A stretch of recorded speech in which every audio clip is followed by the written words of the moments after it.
할렐루야. 하나님께서 오늘도 우리를 은혜의 자리로 부르셨습니다. 이 시간 가능하시다면 다 함께 그 자리에 일어나셔서 우리를 향하신 주님의 그 사랑을 찬양하며 나아갑시다. 할렐루야.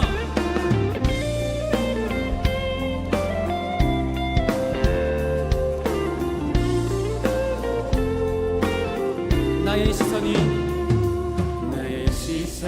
나의 마음을 향할 때 자꾸 초라한 모습과 두려움뿐이네.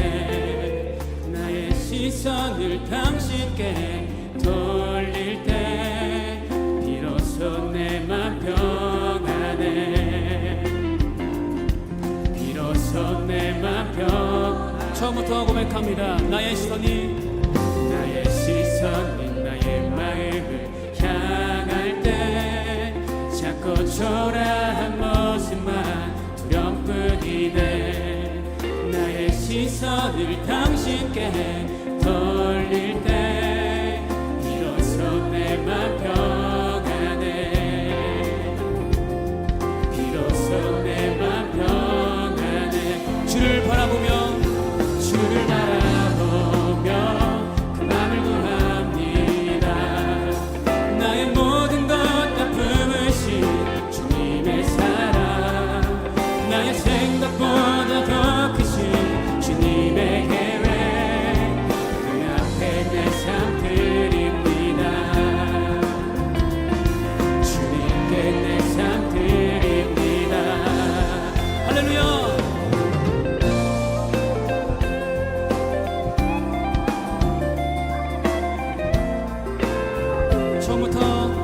나의 시선이 나의 마음을 향할 때 자꾸 초라한 모습과 두려움뿐이네. 나의 시선을 당신께 돌릴 때 비로소 내 맘 평안해. 비로소 내 맘 평안해. 주를 바라보며 그 맘을 구합니다. 나의 모든 것 다 품으신 주님의 사랑, 나의 생각보다 더 크신 주님의 계획, 그 앞에 내 삶들. 한 번 더 주를 바라보며 그 맘을 구합니다. 나의 모든 것 다 품으신 주님의 사랑, 나의 생각보다 더 크신 주님의 계획, 그 앞에 내 삶 드립니다. 주님께 내 삶 드립니다. 아멘.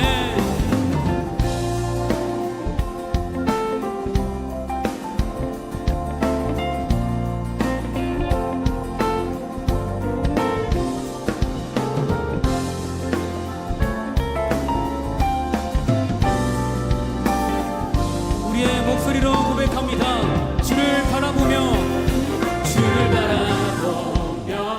그 맘을 구합니다.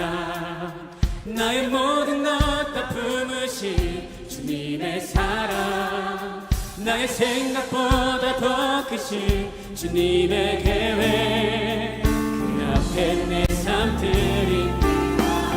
주를 바라보며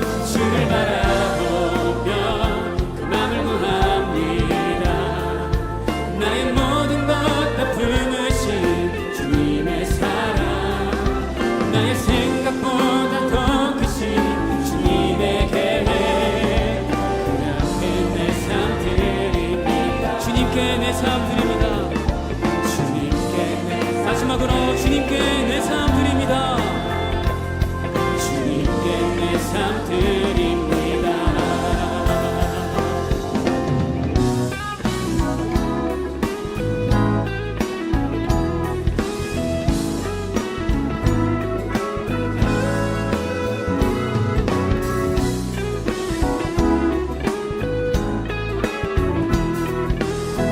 우리를 향하신 주님의 그 사랑을 찬양합니다. 내 마음을 가득 채운 내 마음을 가득 채운 주 향한 찬양과 사랑, 어떻게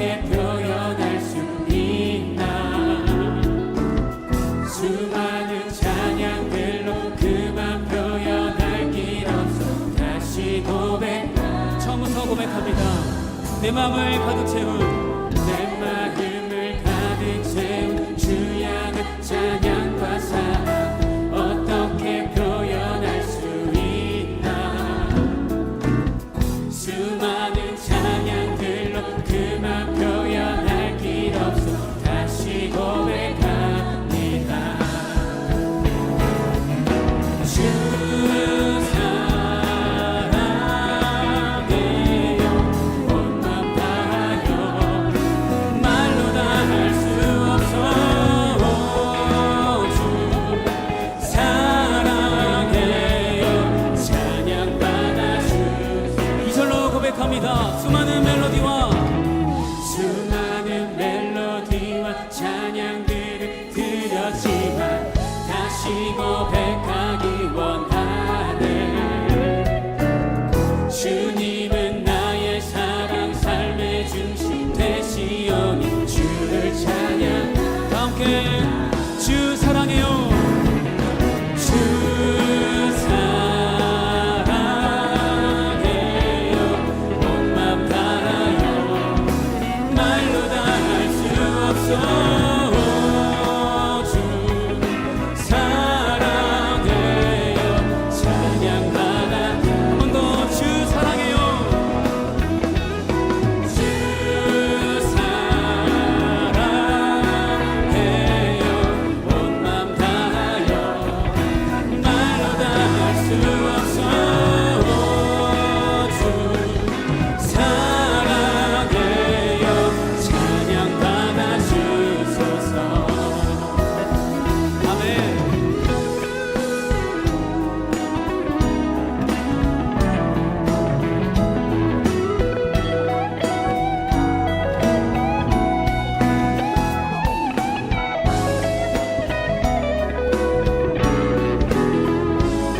자, 한 목소리로 고백합니다.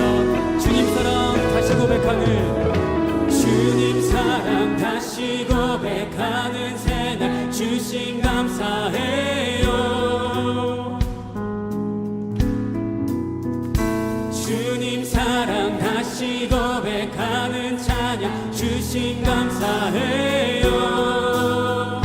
주님 사랑 다시 고백하는 주님 사랑 다시 고백하는 새날 주신 감사해요. 주님 사랑 다시 고백하는 찬양 주신 감사해요. 주 사랑해요 온 맘 다하여 말로 다 할 수 없어. 주 사랑해요.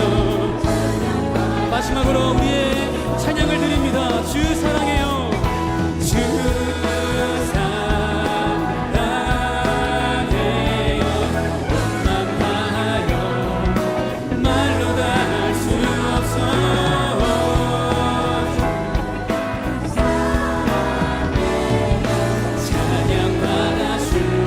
찬양받아 주소서. 찬양받아 주소서. 찬양받아 주소서.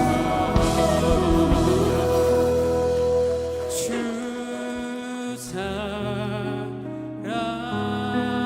사랑해요 온 맘 다하여 말로 다 할 수 없어. 주 사랑해요 찬양받아. 한 번 더 여러분의 목소리로 주 사랑해요.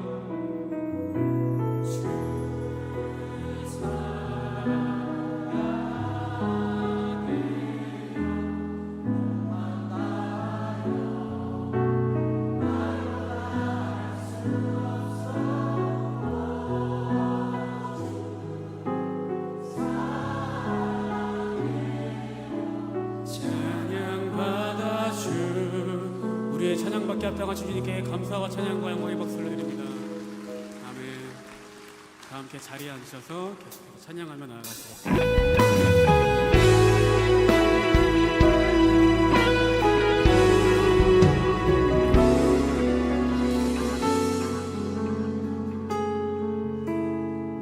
나의 소망 되신 주, 나의 소망 되신 주, 주를 바라봅니다. 다시 오실 나의 왕 예수, 주를 기다린 나의 소망 되신 주, 나의 소망 되신 주, 주를 바라봅니다. 다시 오실 나의 왕 예수, 주를 기다립니다. 밤이나 낮이나 어제나 오늘도 영원히 주만 찬양해. 괴롭고 슬플 때 낭망하여 넘어져도 언제나 주만 찬양하겠네.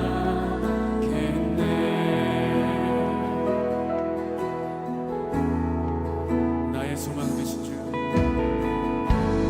나의 소망 되신 주, 주를 바라봅니다. 다시 오실 나의 왕 예수, 주를 기다린 밤이나 낮이나 밤이나 낮이나 어제나 오늘도 영원히 주만 찬양해.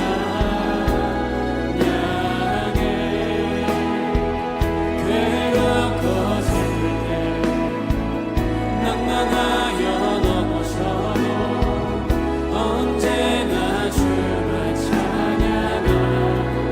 밤이나 낮이나 밤이나 낮이나 어제나 오늘도 영원히 주만 찬양해. 괴롭고 슬플 때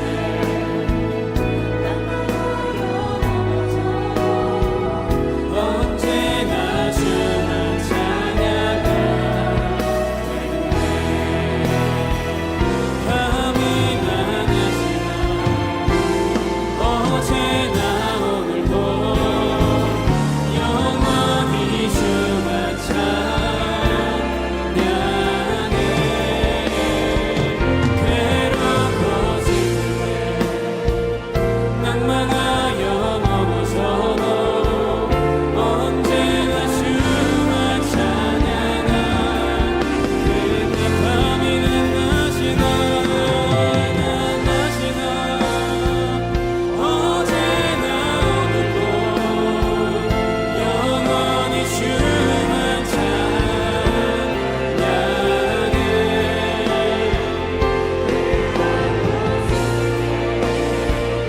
낭만하여 넘어져도 언제나 주만 찬양하.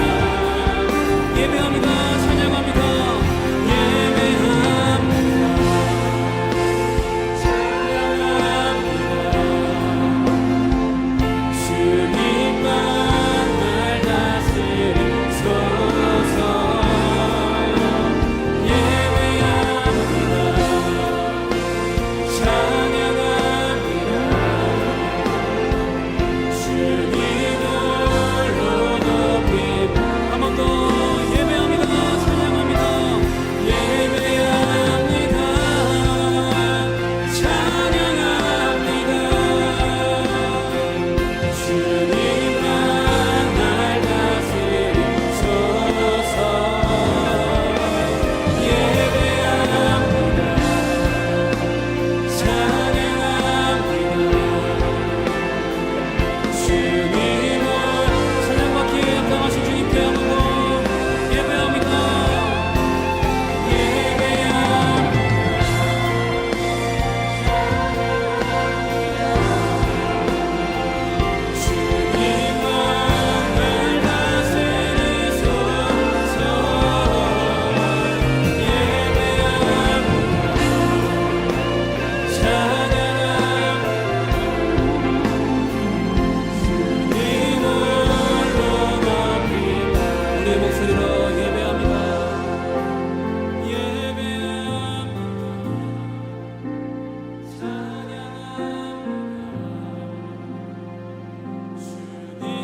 받게 합당하신 주님, 오늘 예배 가운데 좌정하시고 임재하여 주시옵소서.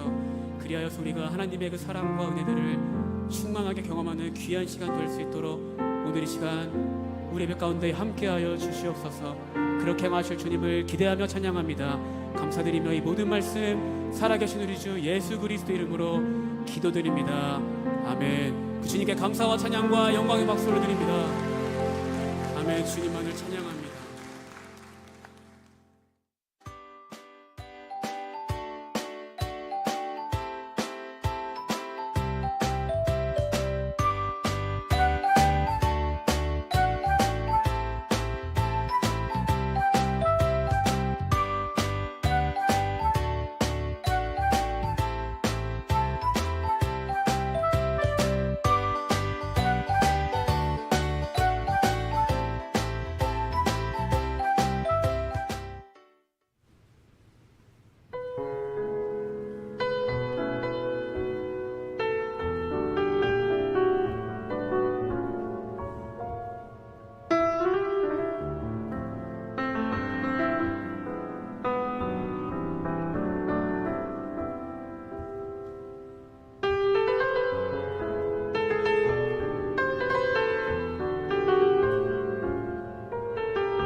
안녕하세요.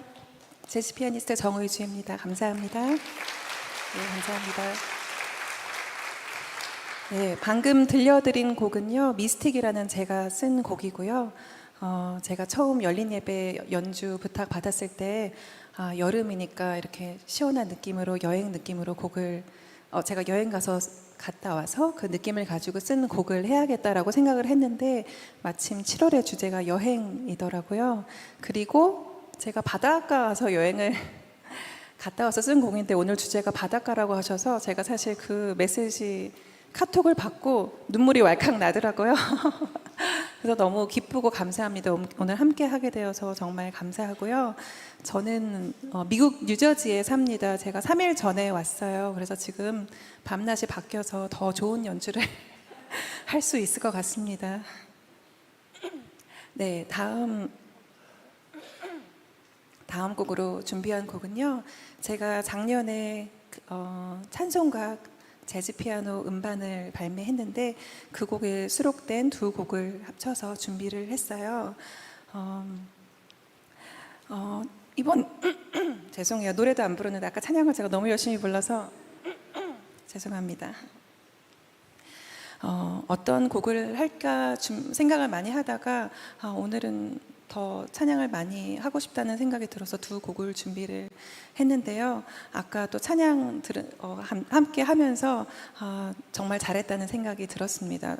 제가 뭐 여러분들 모두 그러시겠지만 어려움이 없는 인생이 누구나 다 없겠지만은 저도 개인적으로 그런 어려운 시간들을 겪고 있는데 그 가운데서 정말 하나님이 어떤 분이신가를 생각하고 기억하는 것만큼 저에게 힘을 주는 게 없는 것 같아요. 하나님이 무조건 선하시고 인자하시고 그 사랑이 영원하신다는 것, 그 하나님께서 처음과 끝이 되신다는 걸 기억했을 때 그 어떤 것보다 가장 큰 힘이 있는 것 같아서 오늘 오신 여러분들에게도 동일한 위로가 있기 바라는 마음으로 거룩 또 기뻐하며 경배하세 두 곡 찬양 연주하겠습니다. 감사합니다.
네.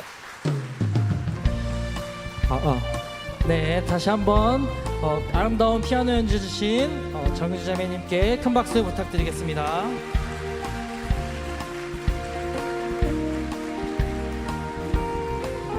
네, 열린 새신자 예배에 오신 여러분을 진심으로 환영하고 축복합니다.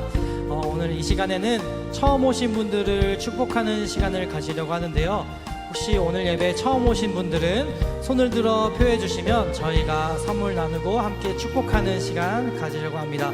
혹시 처음 오신 분 계시면 손을 들어 표해 주십시오. 네, 이쪽 앞에 오셨네요. 자, 박수로 환영했습니다. 잘 오셨습니다.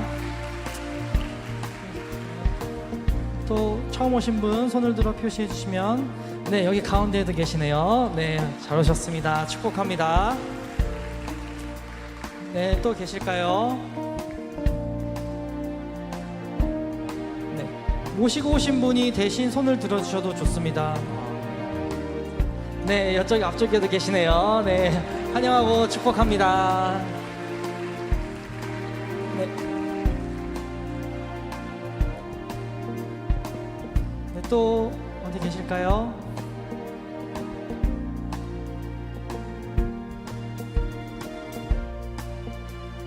네. 네, 오늘 처음 오신 분들은 잠시 자리에서 일어나 주시면 저희가 찬양으로 축복하는 시간 가지려 합니다. 잠시 자리에서 일어나 주시면 감사하겠습니다. 너는 하나님의 사랑, 아름다운 하나님의 사랑. 나는 널 위해 기도하며 내 길을 축복할 거야. 너는 하나님의 선물, 사랑스러운 하나님의 열매, 주의 품에 꽃 피운 나무가 되어줘. 네, 자리에 앉아주시면 감사하겠습니다. 네, 이번에는 7월 달이니만큼 7월 생일이신 분들을 함께 축복했으면 좋겠는데요. 혹시 생일이신 분들 손을 들어서 표해주시면 저희가 선물 나누고 축복하고 싶습니다. 손을 들어 표해주시면 감사하겠습니다. 네, 이쪽 앞쪽에 계시네요. 네, 축복하고 환영합니다. 네, 또 어디 계실까요? 네, 저쪽 뒤쪽에도 앉아 계시네요. 축복합니다. 네, 여기 앞에도 계시고요. 축복합니다. 또 생일이신 분들 손을 들어 표해주시면 저희가, 네, 저쪽 뒤쪽에도 계시네요. 축복합니다. 네, 용기 내어서, 네, 여기 앞쪽에도 계시고, 네, 저 뒤쪽에도 계시네요. 축복합니다. 네, 또 계실까요? 네, 이번에도 함께 축복하길 원하는데요. 잠시 자리에서 일어나 주시면 저희가 찬양으로 축복하길 원합니다. 자리에서 일어나 주세요. 너는 하나님의 사랑, 아름다운 하나님의 사랑. 나는 널 위해 기도하며 내 길을 축복할 거야. 너는 하나님의 선물, 사랑스러운 하나님의 열매, 주의 품에 꽃 피운 나무가 되어줘. 나무가 되어줘. 나무가 되어줘. 나무가 되어줘. 다시 한번 박수로 축복하겠습니다. 네, 오늘 처음 오신 분들을 위해서 우리 아까 아름다운 연주를 해주셨던 정우주 피아니스트 분께서 또 멋진 선물을 준비해 주셨어요. 그래서 오늘은 특별한 선물이 있어요. 그래서 앨범하고 또 직접 만드신 키링이 있습니다. 네, 다시 한번 그 선물 주신 박수 한번 드릴까요? 네. 네, 그리고 오늘 처음 오신 분들은 잠시 예배가 끝난 후 자리에 잠시 남아주시면 저희 스태프들과 이야기 나누고 가시면 좋겠습니다. 그리고 기타 문의사항이나 또 궁금한 점이 있으신 분들은 뒤쪽에 있는 안내 데스크를 찾아주시면 저희 스태프들이 잘 안내해 드리겠습니다. 자, 그러면은 이제 7월 주제 영상 보고 다음 순서로 넘어가도록 하겠습니다.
네, 오늘도 예배 자리에 오신 여러분들을 환영하고 축복합니다. 서로 격려하며 박수하도록 하겠습니다. 잘 오셨습니다. 잘 오셨습니다. 네, 오늘도 이 예배를 통해서 하나님의 사랑과 은혜를 풍성하게 경험하는 귀한 예배가 되기를 소망합니다. 앞서 영상에서 보신 것처럼 7월과 8월에는 저희가 여름 복음을 여행하다라는 주제로 함께 예배를 드리고 또 말씀을 나누게 됩니다. 날씨가 정말 많이 더워졌습니다. 이제 무더운 여름이 시작되었음을 느끼게 하는 시간입니다. 우리 각자의 또 상반기 분주한 삶을 보내며 이제 또 잠시 동안의 쉼을 저희들이 바라보고 있는 그러한 시간이기도 합니다. 여러분들께서는 이번 여름 어떤 특별한 계획을 생각하고 또 준비하고 계시는지요? 여행은 우리에게 또 새로운 느낌을 주고 새로운 생각을 품게 하는 시간이기도 합니다. 우리가 익숙한 곳에서 벗어나고 또 평소 리듬에서 또 벗어나서 몸과 마음을 쉬게 해주고 또 평소에 하지 못했던 그런 여러 경험을 하게 해주는 특별한 시간이기도 합니다.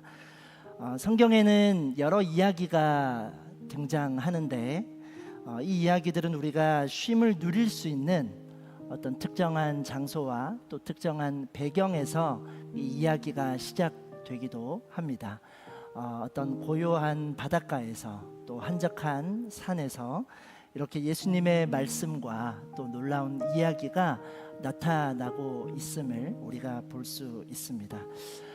이번 여름 우리가 예배를 통해서 예수님을 만나고 또다시 우리의 마음을 한번 돌아보며 또 새로운 방향을 발견하게 되는 그 여행을 저희들이 기대하는 마음으로 여름 복음을 여행하다라는 주제로 함께 살펴보고자 합니다.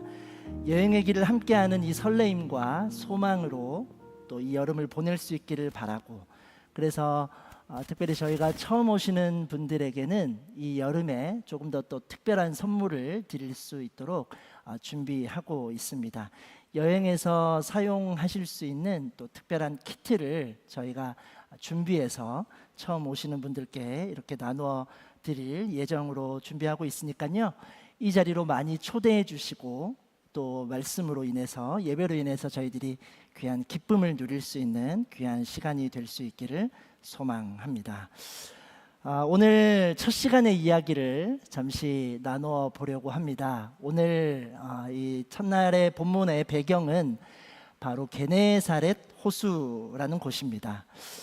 이스라엘 북부에 있는 이 큰 호수는요, 사실 여러분들께서 갈릴리 호수 또 갈릴리 바다라는 이름으로 한 번쯤은 들어보셨을 곳입니다. 이 호수는 아름다운 풍경도 있지만 사실 그 당시의 산업과 경제에 있어서 아주 중요한 역할을 했던 그런 곳이기도 합니다. 특별히 이 호숫가에서 바다에서 나는 물고기가 지닌 가치들이 참 대단했는데요. 당시에는 물고기, 특별히 가공되지 않은 이 신선한 물고기는 일반인들이 쉽게 보기 어려울 정도로 아주 값어치가 있는 그런 재료였습니다. 오늘날과 같은 운송과 또 저수 시설이 없기 때문에 더욱더 그러한 부분이 있습니다. 갈릴리 바다의 어종과 자원은 매우 다양하고 또 풍족했다고 합니다. 그래서 이 지역의 어업은 지역 경제에서도 아주 큰 비중을 차지하고 있으며 그곳에서 일하고 있던 어부들의 삶에도 사실 이 물고기를 잡는 일은 적지 않은 이익을 안겨주며 그들의 삶과 직접적으로 연결되어지는 그런 중요한 요소이기도 했습니다. 오늘 우리가 말씀에서 보게 되는 시몬이라 하는 이 베드로와 이 동료들은 이 갈릴리 바닷가에서 어부로 일하고 있던 사람들이었습니다. 이 베드로는 이후에 예수님의 제자가 되는 여러분이 알고 계시는 그 베드로와 동일한 인물인데요. 그의 삶이 이렇게 열심히 고기를 잡고 또 그렇게 삶을 유지해가는 그런 평범한 어부의 삶을 살고 있었습니다. 이 어부에게 있어서 행복이란, 이 어부에게 있어서 만족이란 단순한 이유에 있습니다. 복잡하지 않습니다. 이 하루에 잡았던 고기의 양과 하루의 삶을 만족하는 이 양이 비례하는 그러한 삶을 살고 있었던 것이죠. 고기를 많이 잡은 날은 그날 전체가 하루 종일 기분이 좋고, 그렇지 않으면 하루 전체를 무거운 발걸음과 힘겨운 마음으로 그렇게 살아가야 하는 그러한 어부의 삶을 살고 있었습니다. 제가 어린 시절부터 저의 집은 미용실을 하던 배경이 있습니다. 저희 어머니가 미용 일을 하셨는데요. 가끔은 가족들이 이렇게 가게에서 일을 도울 때가 있습니다. 일을 하시는 것을 보면 어떤 날은 손님이 많이 오는 날도 있고, 또 어떤 날은 그렇지 않은 날도 있습니다. 손님이 적은 날은 아무래도 신경을 좀 많이 쓰게 됩니다. 염려하고 걱정하셨던 저희 어머니의 모습이 기억이 납니다. 그런데 손님이 많이 오는 날은 저녁 늦게까지 일을 하시지만 또 기분이 좋은 마음에 그날은 가족들이 함께 나가서 특별 외식을 즐겼던 그런 기억도 저희들에게 있지요. 아마 베드로 역시 이렇게 하루하루의 삶을 통해서 하루는 기뻐하고 또 때로는 실망하는 그러한 어부의 삶을 살았을 것입니다. 그러던 어느 하루의 이야기입니다. 오늘 말씀의 배경이 되는 날인데요. 우리 오늘 본문이 되는 누가복음 5장 2절에서 3절까지의 말씀을 함께 한번 읽어보도록 하겠습니다. 같이 읽겠습니다. 시작. 예수께서 보시니 배의 두 척이 호숫가에 되어 있고 어부들은 배에서 내려 그물을 씻고 있었습니다. 예수께서는 그들 중 시몬 배에 올라타 그에게 배를 무태서 조금 떼어 놓으라고 말씀하셨습니다. 그러고는 배 위에 앉아 사람들을 가르치셨습니다. 누가복음 5장에 기록된 이 날은 베드로에게는 그리 유쾌하고 좋은 날은 아니었습니다.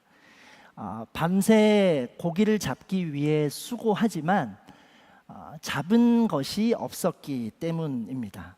이후에 우리가 또 이 말씀을 살펴보겠지만 베드로는 이날 밤새도록 그가 고기를 잡기 위해 애를 쓰고도 정작 아무것도 잡지 못했다라는 고백을 하는 날이 바로 오늘 이 날입니다.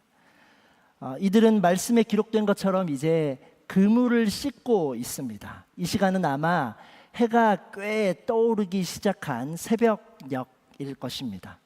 새벽은 모든 것이 새롭게 시작되는 희망의 시간이기도 하지만 베드로와 동료들은 이 밤새 무거운 그물을 던지고도 결과를 얻지 못한 그러한 아쉬운 새벽을 지금 맞이하고 있습니다. 그들의 어깨는 축 처져 있고 그들의 손은 아마도 기계적으로 움직이고 있을지 모릅니다. 조용한 침묵만이 흐르고 마음에는 한숨 소리만이 그들에게 머무르고 있었던, 그들을 기다리고 있는 가족에게 빈손으로 돌아가야 한다는 그것은 참으로 고통스러운 시간일 수 있는 것입니다. 이들에게는 이 시간이 일을 마친 기쁨이 아니라 헛수고와 아쉬움으로 가득한 그런 아침을 맞이하고 있는 것입니다. 여러분 혹시 여러분에게 이러한 새벽을 마주하게 되었던 그러한 경험이 있으신지요? 수고와 노력에도 불구하고 아무런 결과를 얻지 못한 그러한 빈 그물과 빈 배의 자리를 경험해 보신 적이 있으신지요? 말씀을 보면서 저에게 기억이 나는 그런 아침의 순간이 있었습니다. 제가 지금은 이제 거의 그러지 못하는데 20대 초중반에는 그래도 1년에 몇 차례 정도는 제가 밤을 꼬박 이렇게 샜던 그런 경험이 몇 차례 있었습니다. 대학생 때는 시험 공부를 하느라 밤을 지샌 적이 꽤 있습니다. 평소에는 잠이 많지만 그래도 양심이 있기 때문에 시험 전날만큼은 어떻게든 해야 한다는 생각으로 밤을 지샌 적이 있었던 것입니다.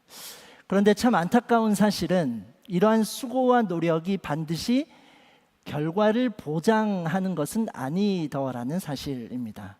그렇게 수고하고 노력해도 답을 잘 쓰지 못하고 나오는 경우에는 집으로 돌아가는 발걸음이 그렇게나 무겁고 또 아쉬울 수가 없었습니다.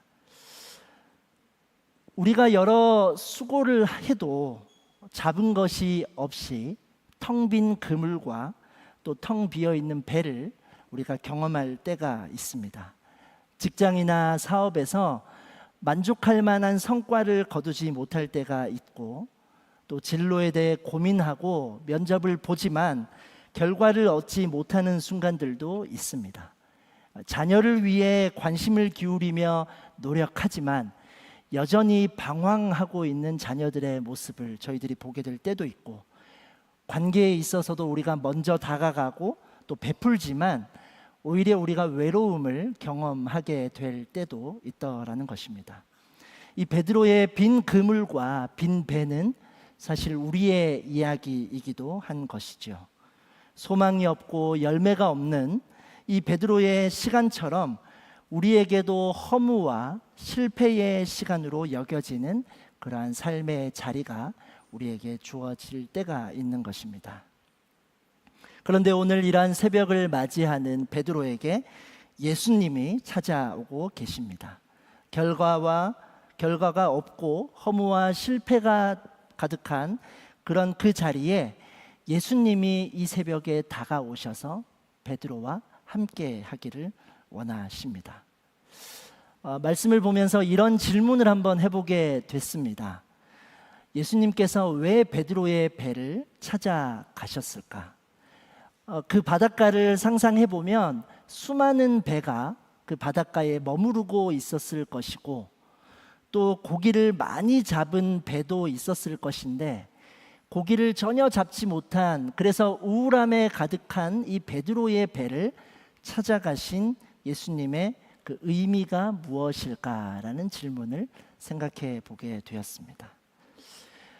우리의 생각으로는 이렇게 질문할 수 있지만 사실 이 비어있는 그물과 또 비어있는 배는 이 예수님을 만날 수 있는 자리가 되고 또 예수님을 바라볼 수 있는 기회가 될 수 있다라는 것을 오늘 말씀을 통해 우리가 보게 됩니다.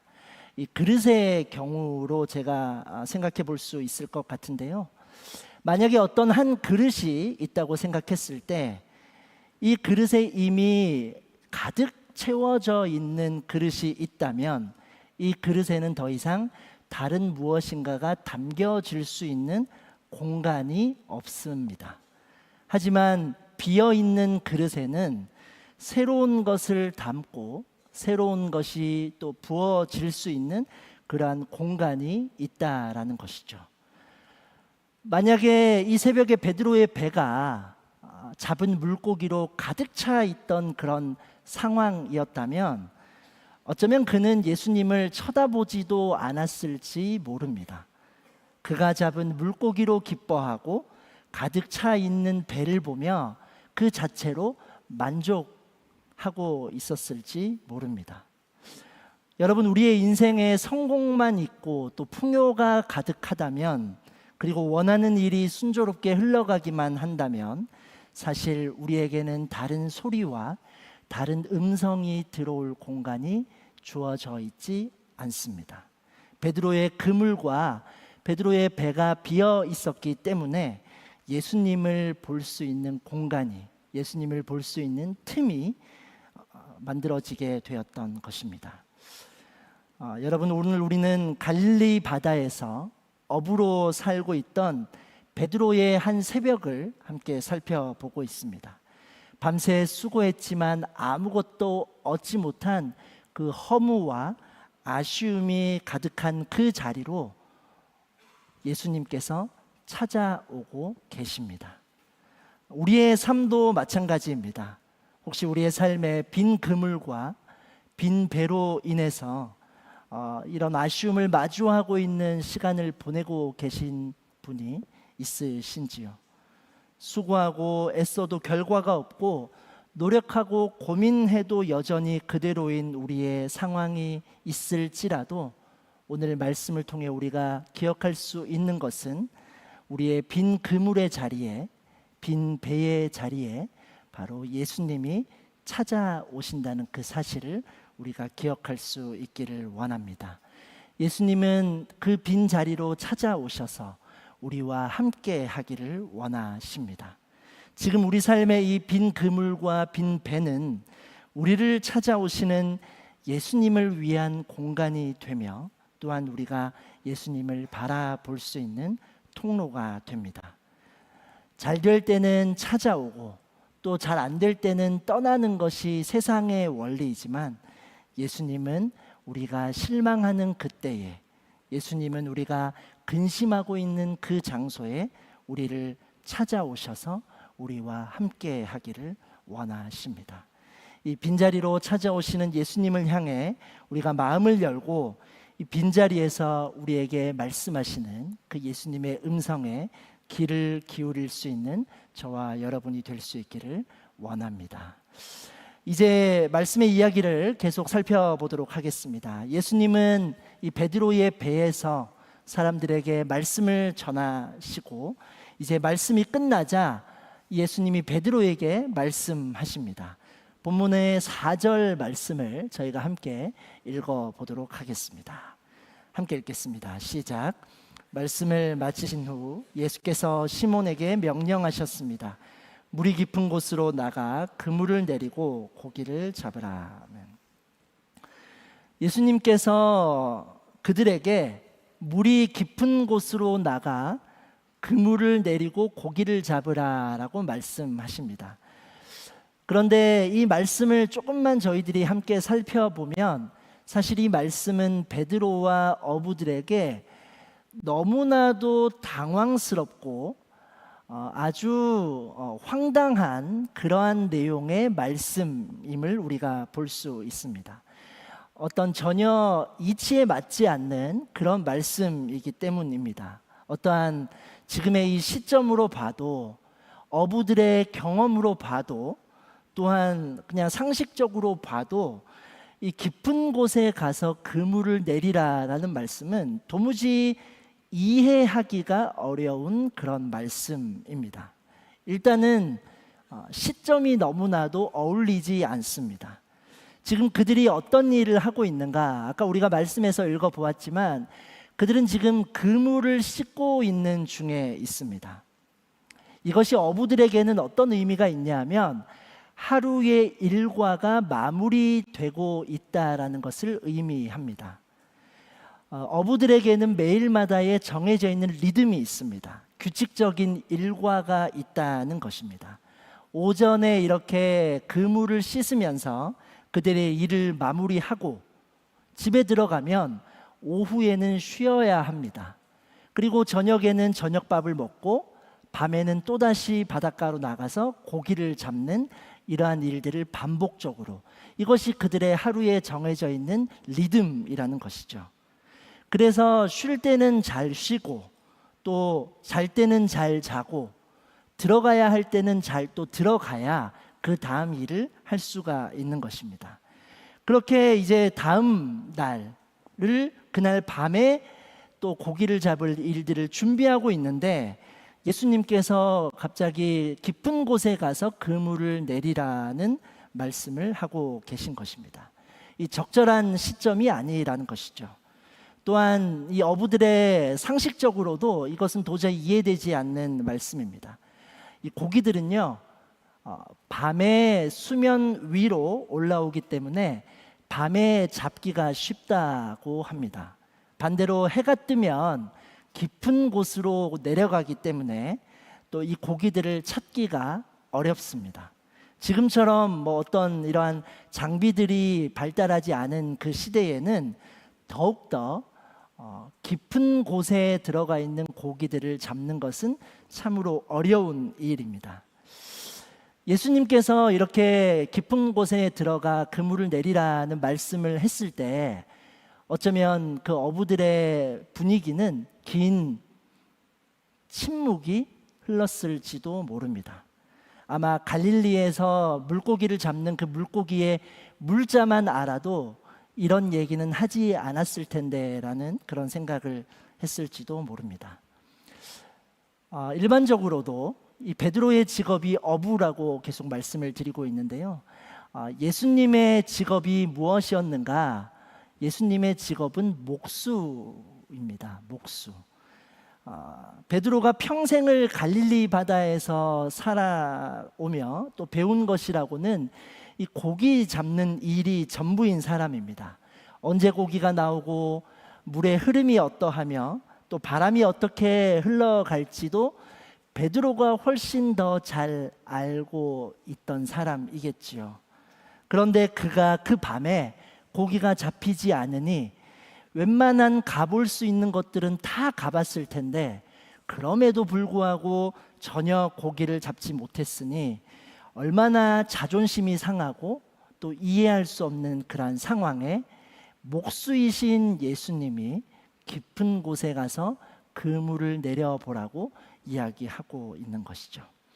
그래서 이 말씀은 경험으로 보나 상식으로 보나 논리로 보나 시점으로 보나 전혀 있을 수가 없는 말씀을 오늘 예수님께서 하고 계신 것입니다. 제가 가끔 저희 가족들과 함께 이렇게 차를 타고 갈 때가 있습니다. 운전을 하다 보면 이제 저희 자녀들, 초등학생 저희 자녀들이 이런 말을 할 때가 있습니다. 아빠, 200m 앞에서 우회전 하시면 됩니다. 이런 이야기들을 합니다. 아마 이제 안내하고 있는 내비게이션을 이렇게 뒤에서 보고 먼저 저에게 이렇게 이야기해 주는 것이죠. 그런데 이제 운전을 하다 보면 제가 꼭 안내하는 길이 아니어도 제가 잘 알고 있는 그런 길들이 있습니다. 어느 날은 가족들이 함께 제가 매일 출근하고 또 매일 퇴근하는 그 길을 가족들과 함께 지나갈 때가 있었습니다. 제가 잘 알죠, 그 길을. 교통의 흐름도 제가 잘 알고 신호의 패턴도 제가 잘 압니다. 어느 차선으로 가면 조금 더 빨리 갈 수 있는지도 저는 잘 알고 있는 그런 길입니다. 그러다 보니까 저의 경험과 배경을 바탕으로 해서 이 안내하는 길과는 조금 다른 길로 갈 때가 있습니다. 그러면 뒤에서 저희 자녀들이 그렇게 꼭 질문을 합니다. 아빠, 여기서는 이 길이 아니지 않나요? 이렇게 질문을 하는 것이죠. 제가 길게 이렇게 구차하게 설명하지 않습니다. 아들아, 내가 운전 경력이 20년이 넘었고 내가 군대에서 운전병을 했단다. 이런 말을 하지 않습니다. 하지 않지만 속으로는 그런 생각을 할 때가 있습니다. 야, 너 지금 누가 누구한테 그런 얘기를 하냐라는 이러한 생각이지요. 이 현재의 상황을 고려한 이 베드로의 대답은 당연히 노여야 했어야 합니다. 말도 안 되는 그런 말씀을 하지 마십시오라고 그렇게 말했어야 합니다. 그런데 이 순간 베드로가 조금 놀라운 그런 고백을 하게 됩니다. 우리 본문 5절 말씀을 함께 한번 읽어보도록 하겠습니다. 시작.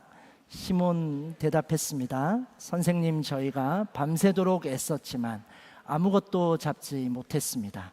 그러나 선생님의 말씀대로 제가 그물을 내려보겠습니다. 네. 베드로가 말합니다. 수고한 결과가 없지만 그러나 선생님의 말씀대로 그물을 내려보겠습니다 라고 그렇게 이야기하고 있습니다. 사실 이 베드로의 이 말도 온전한 어떤 전적인 순종의 반응은 아니었습니다. 지금 여기 그의 말에도 약간의 의심이 담겨져 있는 그런 말이죠. 선생님, 밤새도록 수고했지만 우리가 잡은 것이 전혀 없습니다. 그의 경험과 지금의 현실을 그가 말하고 있는 것입니다. 선생님 말씀대로 한번 해보겠습니다. 이 정도 표현으로 그냥 보시면 될 것 같습니다. 내가 이해되어서가 아니라 내가 지금 그 말에 동의가 되어서는 아니지만 선생님이 말씀하시니 선생님의 말씀대로 그래도 한번 그물을 내려보겠습니다 라는 그러한 느낌의 고백을 지금 하고 있는 것입니다. 여러분, 우리가 이렇게 오늘 또 처음 오신 분들도 있으신데 처음 예배 자리에 나와서 말씀을 듣고 또 신앙생활에 대해서 알아가는 그런 과정에 있으면서 우리가 듣게 되고 또 우리가 알게 되는 예수님의 말씀들이 있습니다. 그런데 이 말씀들이요, 우리가 살아온 경험과 우리가 살아온 배경과 또 우리가 가지고 있는 논리와 상식에 비추어 볼 때 때로는 이 말씀들이 우리에게 고민과 질문을 불러일으키기도 하고 또 우리의 마음에 갈등을 하게 하는 그러한 상황들이 있게 된다는 것을 우리가 보게 됩니다. 예를 들면 이런 것이죠. 예수님의 말씀에는 누군가를 용서하라라고 그렇게 말씀하시는데 우리의 경험과 우리의 생각으로 볼 때는 이 말씀이 너무나 어려운 것입니다. 왜냐하면 일단 내가 받은 상처가 너무나도 큰데, 그리고 용서하면 나만 손해보는 것 같고 또 나를 만만하게 보는 것 아닌가, 이러한 생각이 어쩌면 우리의 경험과 배경으로는 예수님의 말씀과 우리의 마음에서 갈등을 일으키게 하는 그러한 생각들일 수 있는 것이죠. 다른 사람을 먼저 섬길 것을 예수님의 말씀에서 말씀하고 계시는데 우리의 마음 한켠에는 그러면 우리는 언제 섬김을 받을 수 있는가라는 질문이 우리에게 있게 되고, 하나님을 먼저 바라볼 것을 예수님이 말씀하시는데 우리 눈앞의 현실은 지금 그것보다 훨씬 더 급한 문제들이 가득한 그러한 상황들을 우리가 보게 되는 것이죠. 그럴 때 우리는 이 예수님의 말씀이 때로는 비효율적으로 들리기도 하는 것 같고 어쩌면 비논리적으로 느껴질 수도 있습니다. 우리의 경험과 살아온 배경이 그러한 세계관에서 살아온 것이 아니기 때문에 그럴 수 있는 것이죠. 그런데 여러분, 오늘 베드로의 고백이 바로 이렇습니다. 내가 전적으로 이해가 되고 전적으로 동의가 되는 것은 아니지만 선생님이 말씀하시니 그래도 한번 해보겠습니다. 나의 경험과 나의 생각과는 다르지만 선생님이 말씀하시니 한번 해보겠습니다. 여러분, 우리의 믿음이 이와 비슷할 수 있습니다. 일단 한 걸음을 먼저 내디뎌 보는 것입니다. 우리가 이렇게 생각할 수 있습니다. 내가 믿음을 가지기 위해서는 예수님을 다 이해하고 예수님에 대해서 다 깨달은 후에 내가 예수님을 믿도록 하겠습니다. 또 어떤 누군가는 이렇게 이야기합니다. 내가 성경을 여러 번 읽어서 성경에 있는 내용을 완전히 다 이해한 후에 예수님을 믿을 수 있지 않겠습니까? 지금은 아직 내가 모르는 것이 많아서 당장에는 신앙생활을 하기가 어렵고 지금은 또 그때가 아닌 것 같습니다. 이후를 내가 고민해 보도록 하겠습니다 라는 분들도 주변에 많이 있는 것을 보게 됩니다. 물론 우리가 예수님을 먼저 정확하게 아는 것도 중요합니다. 그러나 우리는요, 하나님을 처음부터 다 알고 믿는 것이 아닙니다. 오히려 믿으면 믿을수록 또 새롭게 알게 되는 것들이 있습니다. 그렇기 때문에 이 믿음이라는 것은 우리가 새롭게 한 걸음을 내디뎌 보는 것입니다. 하나님이 우리에게 보여주신 그 한 가지의 말씀을 우리가 붙잡고 한번 따라가 보는 용기의 고백을 해보는 것이죠. 사랑하는 여러분, 오늘 깊은 곳으로 가서 그물을 던지라는 이 예수님의 말씀은 베드로의 경험과 상식으로는 전혀 이해되지 않고 동의되지 않는 그 말씀으로 그에게 다가갈 수 있었습니다. 우리의 삶도 마찬가지입니다. 우리에게 주시는 예수님의 말씀들이 지금 나의 상황과 경험과 세상의 원리로는 도저히 이해되지 않는 말씀으로 다가올 때가 있습니다. 그러나 혹시 이 예수님의 말씀이 어느 순간 우리의 마음의 빈 자리에 잠시 머물고 있거나 또 이 말씀이 생각이 나거나 이 말씀에 대해 궁금한 부분들이 있으시다면 지금 이 베드로의 고백처럼 한번 용기 내어 믿음의 한 걸음을 내디뎌 보시지 않겠습니까? 오늘 예수님은 우리에게도 말씀하십니다. 깊은 곳으로 가서 그물을 던져보라. 오늘 저녁 이 말씀이 우리의 삶과 지금의 이 상황과는 조금 어울리지 않더라도 믿음의 한 고백으로 우리가 고백하며 내디딜 수 있는 우리의 걸음이 될 수 있기를 소망합니다. 이제 마지막으로 이 말씀의 결말을 저희들이 함께 보도록 하겠습니다. 본문 6절과 7절 말씀을 함께 읽도록 하겠습니다. 시작. 어부들이 그 말씀대로 했더니 그물이 찢어질 정도로 많은 고기들이 잡혔습니다. 그래서 그들은 다른 배에 있는 동료들에게 와서 도와달라고 손짓했습니다. 그들이 와서 두 배에 고기를 가득 채우자 배가 가라앉을 지경이 됐습니다. 그들이 그물을 내리자 어떤 일이 일어났는가? 밤새 한 마리도 잡지 못했던 그 물고기가 그물 가득 들어오게 되었고 그 무게를 견디지 못해 그물이 찢어질 정도가 되었다라고 성경은 기록하고 있습니다. 그리고 아마 이때 찢어지게 된 것은 베드로의 그물만이 아니었을 것입니다. 아마도 이때 베드로의 경험과 베드로의 판단 또 베드로의 생각까지도 이 일을 통하여 찢어지게 되는 그러한 놀라운 일이 베드로에게 일어나게 된 것이었을 것입니다. 우리의 상식과 우리의 경험이 찢어지고 주님의 방법과 주님의 은혜로 채워지게 되는 이 놀라운 일을 그가 이 새벽에 경험하고 있는 것이죠. 예수님의 이 놀라운 일에 대한 베드로의 반응이 두 가지입니다. 하나는 놀라움입니다. 그들 모두 밤새 수고했으나 잡지 못했던 그 고기가 엄청나게 잡혀진 것에 대해 놀랄 수밖에 없지요. 그러나 더 의미 있는 반응이 8절 말씀에서 두 가지로 나타나는데 8절 말씀 제가 읽어드리면 주여 저에게서 떠나십시오. 저는 죄인입니다 라고 그렇게 말하고 있습니다. 주여 저에게서 떠나십시오. 저는 죄인입니다.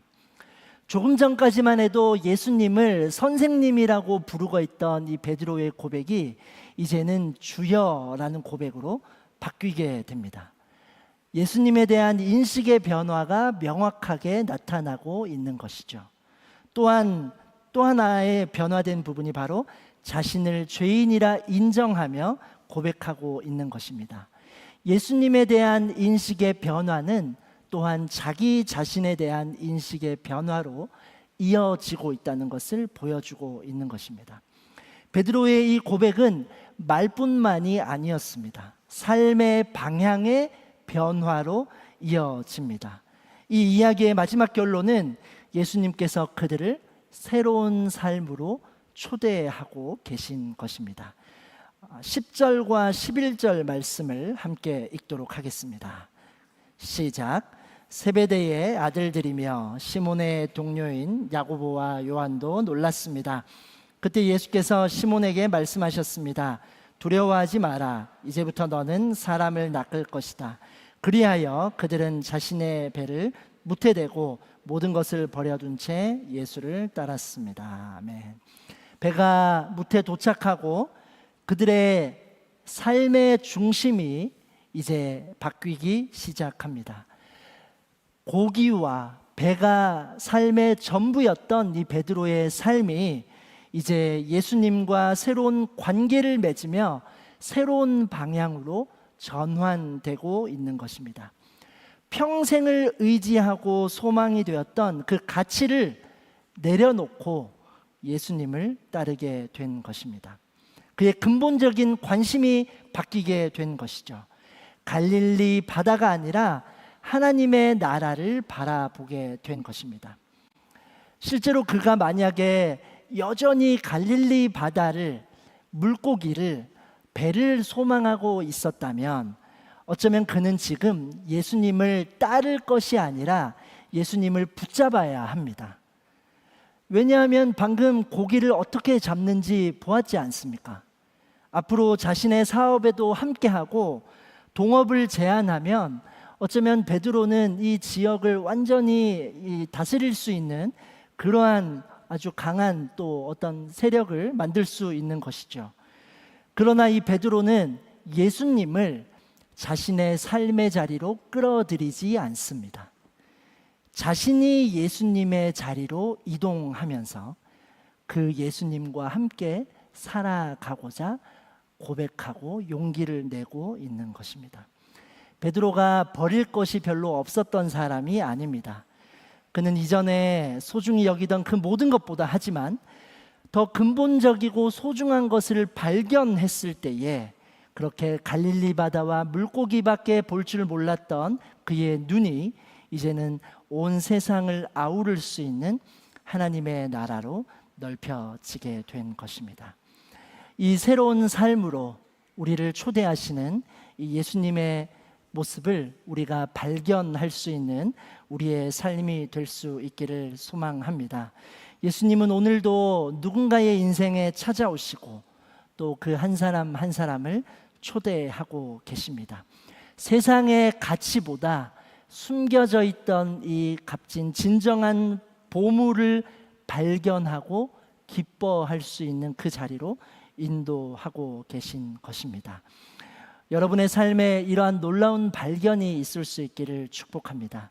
주저할 수 있지만 우리가 믿음의 한 걸음을 나아갈 때 이 한 걸음이 우리의 삶을 더 풍성하고 더 의미 있게 더 진정한 보물로 채워지는 삶이 될 수 있는 그 변화의 시작이 될 수 있을 것입니다. 이제 말씀을 마무리하려고 합니다. 베드로의 삶은 갈릴리 바다의 어부라는 정체성에서 이제 예수님을 따르는 예수님과 함께하는 제자가 되었습니다.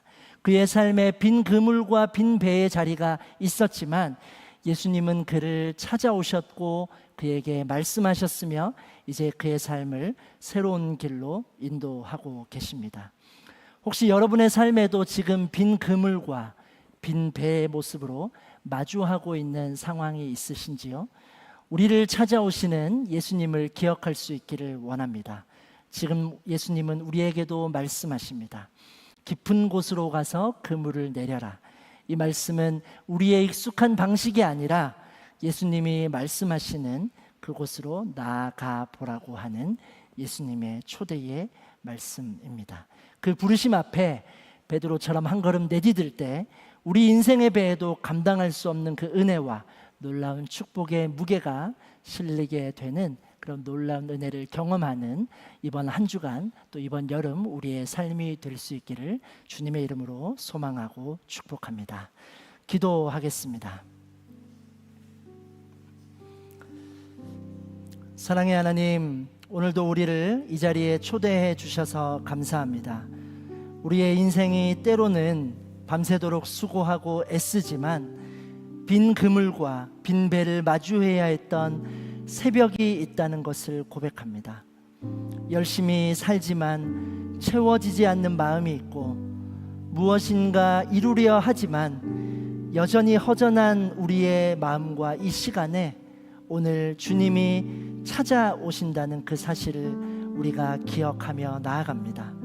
주님이 우리를 찾아오시고 우리와 함께 하실 때에 우리의 생각과 경험을 넘어 믿음의 한 걸음으로 내디딜 수 있는 우리의 삶이 되게 하여 주시고 우리를 초대하시는 그 예수님의 음성 앞에서 우리의 방향을 새롭게 하며 하나님 나라의 비밀을 발견하는 기쁨이 우리의 삶 가운데에 충만하게 임할 수 있도록 주님 우리와 함께하여 주시고 우리를 인도하여 주옵소서.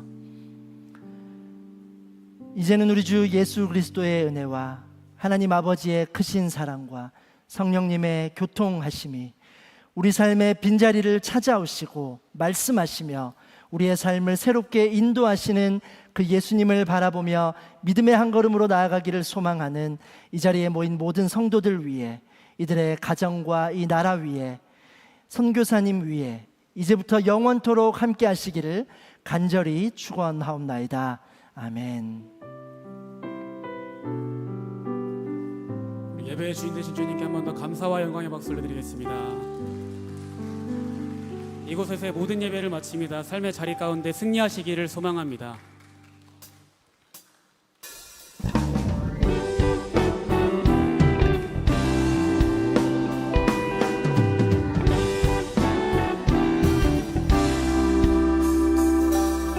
주를 찾는 모든 자들이 주로 말미암아 기뻐하고 즐거워하게 하시며 주의 구원을